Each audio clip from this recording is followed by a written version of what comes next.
दुई दिन सामान्य गरम पर पुणी थंडा बढ़ आसंता शनिवार ठारू पुणी तापमात्रा कमिबा नहीं पूर्वानुमान करिछि पाणीपाग केन्द्र 2 ରୁ 4 डिग्री पर्यंत ह्रास पाइपारे पारद आसंता 2 दिन मध्य सर्वनिम्न तापमात्रा रे कोनोसी परिवर्तन हेबो नाही। एहा परे थंडा मध्य अनुभूत हेबो बोली पूर्वानुमान करा जायछि। सेपटे आसंता 3 दिन पर्यंत उपकूल ओडिशा समेत मयूरभंज मालकानगिरी कोरापुट जिले में हालुकारू मध्यम धरणर कुहुड़ी अनुभूत हेबो।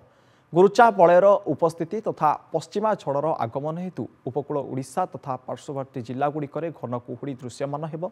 तेरे गत 24 मध्य झारसुगुड़ा राज्यर सर्वोच्च तापमात्रा 36.6 डिग्री थिबा बेले बलांगीर और अनुगुल 35.7 डिग्री, संबलपुर में 35.3 डिग्री, भवानीपाटना भद्रक और सोनपुर में 35.2 डिग्री, मालकानगिरी में 35.1 डिग्री, पारादीप और दारिंगबाड़ी व्यतीत अन्य समस्त सहर में सर्वोच्च तापमात्रा 30 डिग्री उपर रही।